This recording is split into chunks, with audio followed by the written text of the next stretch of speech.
Bonjour, c'est Alexandre. Je suis heureux de vous retrouver pour discuter avec vous des différentes configurations astrologiques qui vont se produire cette semaine. Donc au moment où je vais publier ce podcast et au moment où je l'enregistre, nous sommes dimanche en début d'après-midi.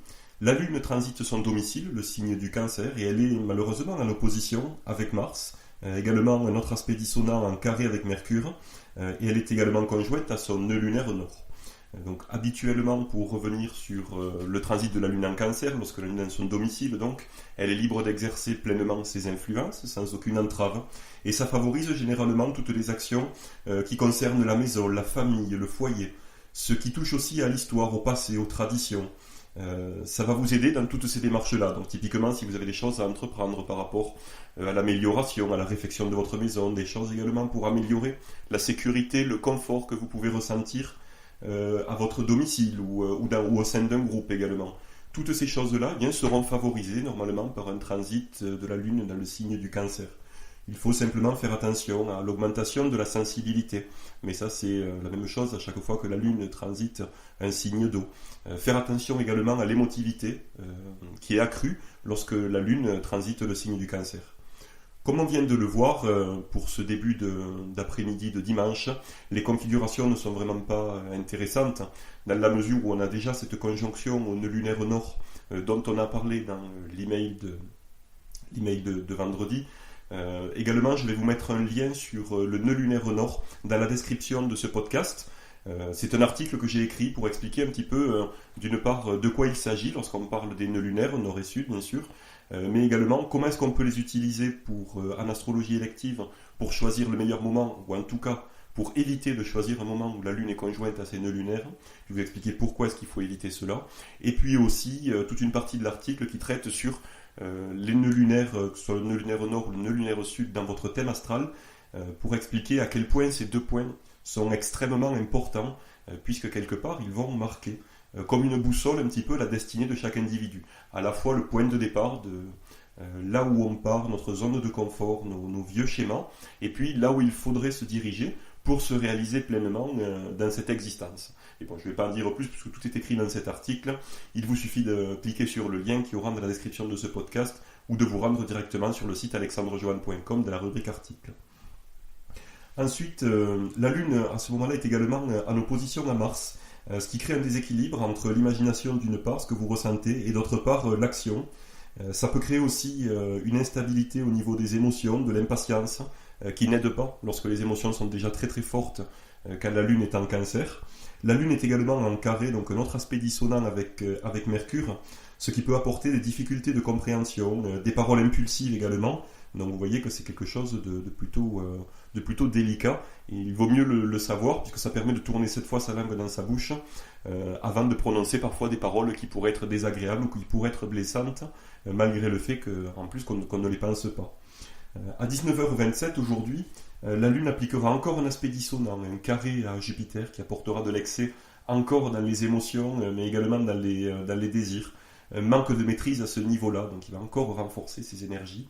À 20h55 ce soir, l'opposition déjà de la Lune à Mars qui a apporté cette impulsivité, cette instabilité émotionnelle, prendra fin. Dès demain, lundi matin, donc lundi 21 mai à 9h11, c'est le carré de la Lune à Mercure qui prendra fin.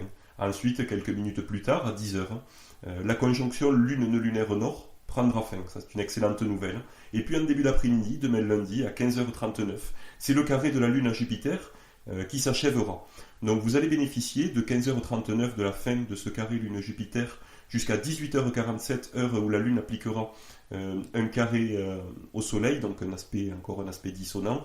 Vous allez bénéficier d'un petit créneau positif pendant lequel, en tout cas favorable, pendant lequel la Lune n'appliquera aucun aspect dissonant aux planètes du septénaire.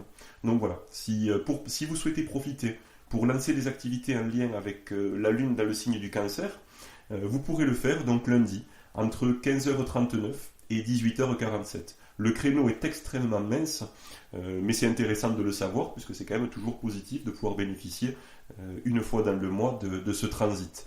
Sachant qu'effectivement, à partir de 18h47, on aura le carré, donc un aspect dissonant entre la Lune et le Soleil, qui pourra de nouveau apporter de l'instabilité au niveau de l'humeur, des problèmes entre la volonté et l'imagination, un décalage vécu en tout cas entre les désirs d'un côté et la réalité de l'autre. Ensuite, à 19h27, la Lune sortira de son domicile, donc le signe du Cancer, pour entrer dans le domicile du Soleil, le signe du Lion. Donc toujours évidemment en zodiaque sidéral. Notre satellite va donc transiter dans ce signe gouverné par le Soleil, du lundi 21 mai à 19h27 jusqu'au mercredi 23 mai à 23h57. Lorsque la Lune transite le signe du Lion, ça développe votre sociabilité, ça va favoriser et faciliter les rencontres, notamment les rencontres amoureuses d'ailleurs. Ça va augmenter votre confiance en vous ainsi que votre volonté. Ça va vous permettre également de vous mettre au premier plan, de vous écouter et puis de vous préoccuper de vous-même, de centrer un petit peu tout votre centre d'attention sur votre personne. Une fois dans le mois aussi, ça peut être intéressant, ça peut faire du bien. Ça va favoriser également les activités dans lesquelles vous allez vous trouver au centre, comme par exemple des représentations artistiques.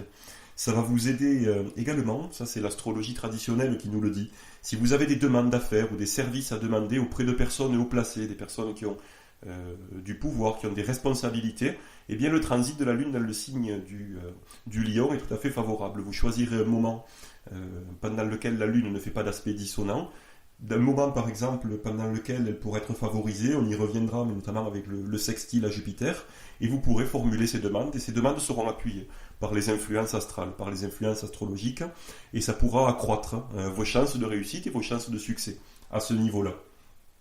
Ça favorise aussi le dynamisme, tout ce qui va tourner autour de la création. Il faut simplement faire attention à l'orgueil, à votre orgueil qui pourra augmenter lors du transit de la Lune en Lion, et puis également au fait de trop tenir compte de ce que pensent les autres, dans le sens crainte du jugement certes, mais surtout d'agir pour rechercher l'éclat, pour rechercher ce qui est brillant, pour rechercher à être remarqué, et du coup, en agissant de cette manière-là, vous n'agissez plus du tout pour les bonnes raisons, et vous pouvez passer à côté vous pouvez passer à côté de ce qui est vraiment important et des bonnes raisons d'agir, et du coup prendre des directions erronées. Ce serait prendre des directions du coup qui seraient plus pour être vu, pour être remarqué et pour briller, que réellement pour servir vos intérêts propres.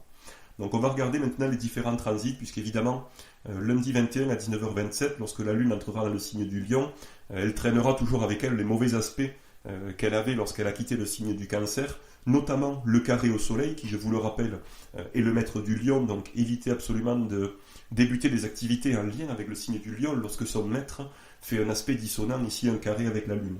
Sachant que ce carré prendra fin le mardi 22 à 17h05. Entre-temps, la Lune aura eu le temps de créer des aspects harmoniques, notamment un sextile à Vénus, qui va accroître, développer le charme, la séduction, la gentillesse, la douceur. La Lune va également faire un trigone à Saturne, qui apportera une stabilité sur le plan des émotions, du sérieux, du poids, de la qualité sur vos ressentis. Également la Lune qui va appliquer un trigone à Mercure. Donc on aura en plus une association intéressante entre l'imagination d'une part et les capacités intellectuelles d'autre part, et la réflexion. À 17h05, donc, lorsque la Lune finira d'appliquer, ou en tout cas finira son carré au Soleil, elle sera donc, comme on vient de le voir, en trigone, à la fois avec Saturne et avec Mercure, mais également toujours en sextile avec Vénus. Donc mardi, à partir de 17h05, vous pourrez réellement bénéficier de ces bonnes influences. Bon, malheureusement, quelques minutes après, à 17h29, le sextile Lune-Vénus prendra fin, mais ça, c'est pas bien grave. Le lendemain, le mercredi 23 à 2h du matin, la Lune va appliquer par contre un sextile, donc un aspect harmonique, positif, favorable, au grand bénéfique Jupiter, ce qui va apporter de la bonne humeur, de la gaieté, mais également de la réussite, de la chance et de l'expansion sur les projets que vous entreprendrez à ce moment-là.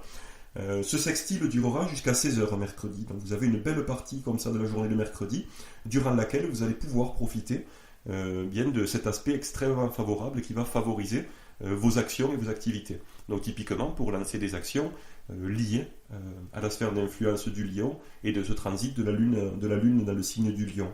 Ensuite, mercredi à 23h27, la Lune va appliquer un trigone au Soleil en plus qui gouverne le signe du Lion, ce qui pourra créer un très bel équilibre entre votre volonté et votre imagination.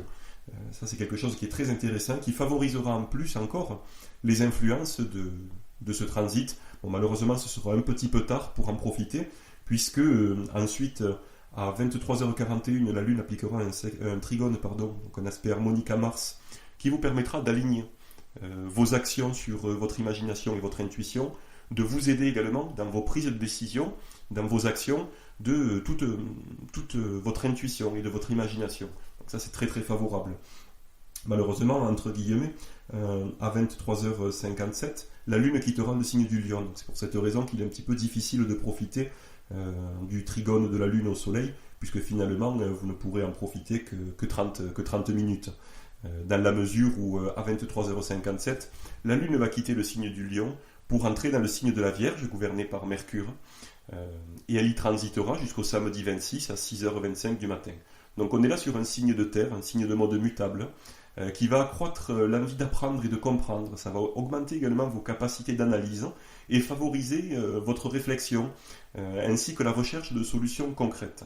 Ça va développer aussi le pragmatisme et les préoccupations d'ordre terre à terre, dans la mesure où, comme je vous le disais au départ, on est sur un signe correspondant à l'élément terre, donc les préoccupations sont ici dirigées directement sur le concret, le matériel, le pragmatique. Ça va favoriser les tâches du quotidien, le rangement, le tri, l'organisation ou encore la réorganisation. Ce sera très intéressant tous les mois de profiter de ce transit de la Lune dans le signe de la Vierge pour prévoir des activités de planification ou tout ce qui va demander de la réflexion, de l'analyse, en vue de résoudre des préoccupations d'ordre matériel. Attention simplement au mode mutable qui peut créer de l'indécision, mais également, comme à chaque fois que la Lune transite un signe de terre, c'est le cas ici, des soucis, des inquiétudes liées au domaine matériel, au domaine de la sécurité et du confort matériel et financier.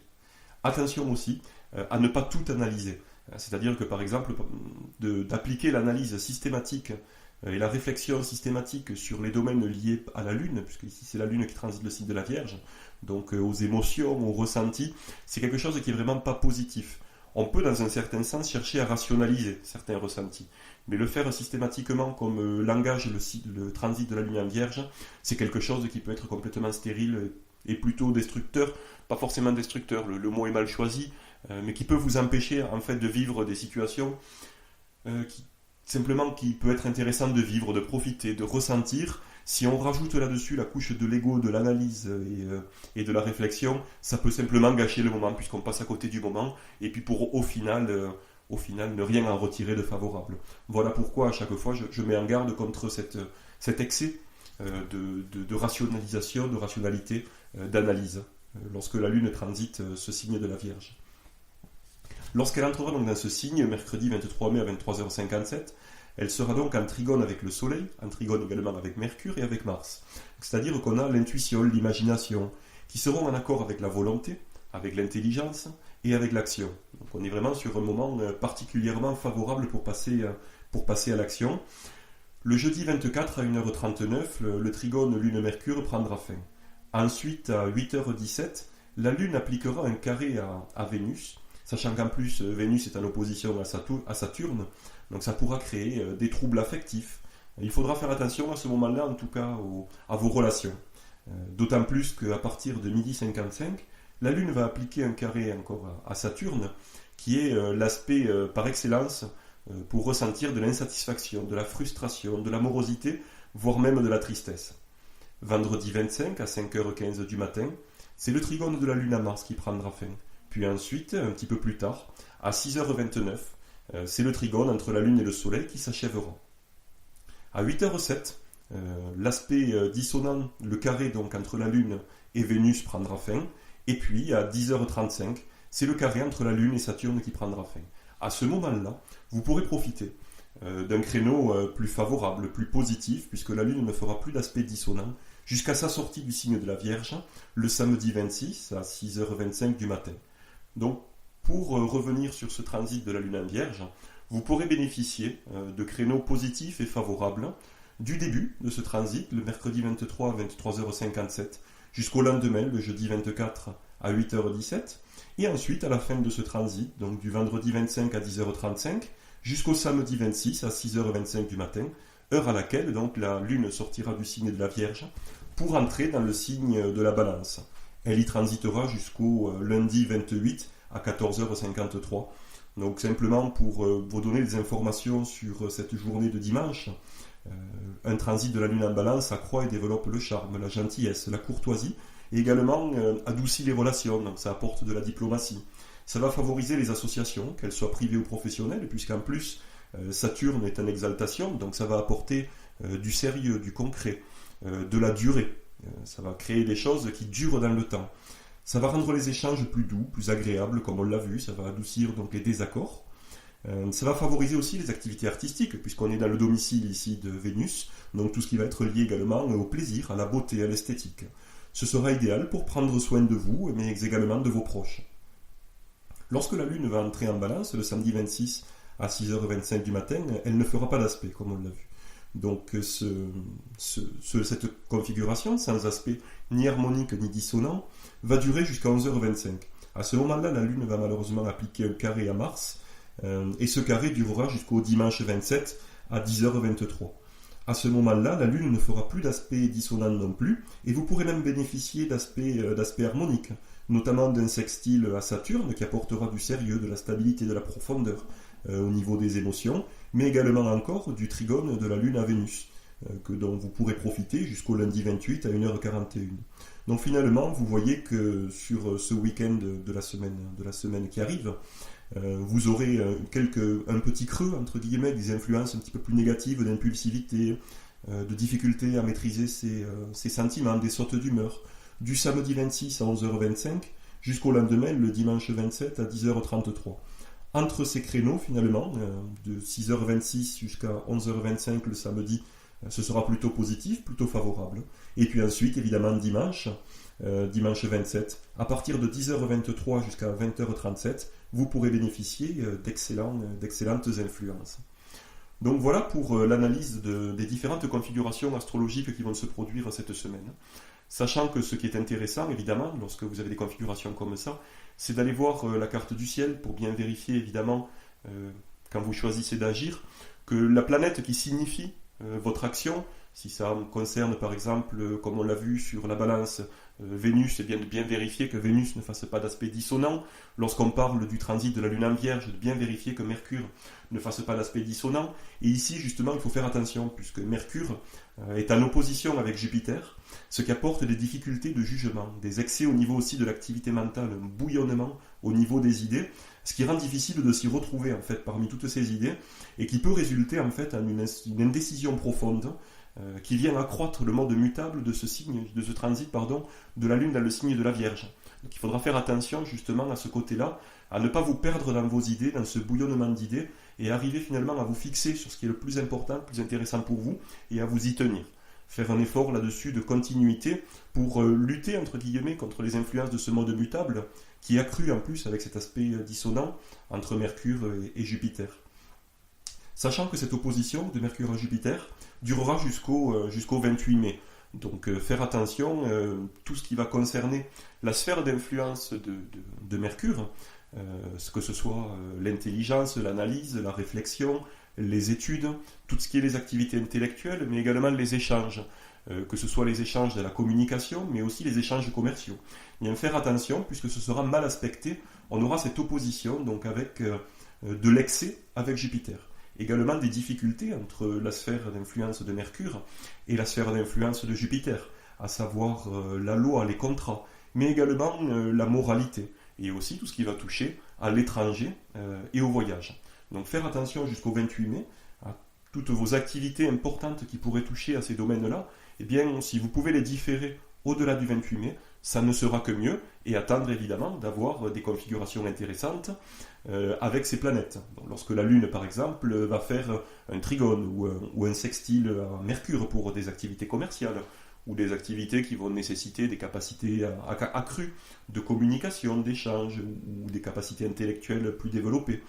Si par exemple vous avez un voyage, ou des tractations en lien avec l'étranger à faire, dans ce cas-là, ou par exemple aussi des choses en lien avec des jugements, avec la justice, avec la loi, bien vous pourrez attendre aussi d'avoir un aspect harmonique entre la Lune et Jupiter. Ce sera particulièrement intéressant pour vous, parce que ça vous permettra de bénéficier d'influences favorables, positives, qui vont vous aider dans vos projets, et qui vont vous donner un élan de départ, qui vont vraiment accroître vos chances de réussite et de succès. Bien évidemment, vous pouvez vous aider, et je vous recommande de le faire, des heures planétaires, c'est-à-dire lorsque vous avez une activité à débuter qui va concerner la sphère d'influence de Mercure, on en a parlé il y a quelques instants, et bien d'agir mercredi, à l'heure de Mercure. Lorsqu'il s'agit de la sphère d'influence de Jupiter, eh bien il est recommandé d'agir un jeudi lorsque vous serez à l'heure planétaire de Jupiter. À ce moment-là, le plus simple est de vous rendre sur le site tempus-mavis.fr où vous avez les heures planétaires, ou si vous êtes abonné à l'agenda astro, encore mieux, là vous recevez directement tous les jours à 16h, vous recevez les heures planétaires du lendemain, personnalisées pour le lieu de votre choix, c'est-à-dire le lieu que vous avez choisi dans votre interface d'administration. Vous avez également un rappel de la phase lunaire en cours pour savoir si vous êtes en phase croissante, en phase décroissante, et puis un rappel aussi des différentes cartes du ciel du lendemain, dans le zodiaque de votre choix d'ailleurs. C'est paramétré en zodiaque sidéral, puisque je travaille en zodiaque sidéral, mais vous pouvez tout aussi bien le paramétrer en zodiaque tropical si vous travaillez en zodiaque tropical.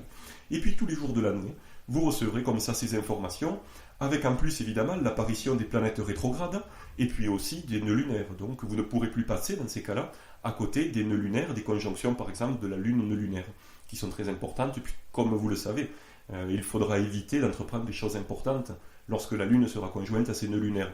D'ailleurs, comme je vous en parlais au début de ce podcast, vous pouvez retrouver juste en dessous dans la description le lien vers l'article que j'ai écrit pour vous informer et pour faire un tour un peu complet des nœuds lunaires en partant du plan physique, du plan astronomique, qu'est-ce que sont ces nœuds lunaires, et puis aussi comment les interpréter, à la fois pour choisir le meilleur moment pour agir, mais également comment les interpréter dans votre thème astral, dans votre thème de naissance, puisque là aussi, ils sont à mon sens un des éléments les plus importants finalement du thème astral, dans la mesure où ils portent en eux les énergies à la fois du soleil et de la lune. Donc voilà, simplement, vous pouvez le retrouver bien sûr sur le site alexandrejohan.com, dans la rubrique articles, et vous allez en bas, vous avez un menu déroulant, vous regardez, je crois que c'est le dernier article, qui porte donc sur ces nœuds lunaires. Voilà, eh bien ce podcast astrologique est maintenant terminé. Il ne me reste plus qu'à vous souhaiter un bon dimanche, si vous l'écoutez maintenant dimanche, ou un excellent lundi, et quoi qu'il en soit, une très belle semaine. Je vous dis à bientôt, bye.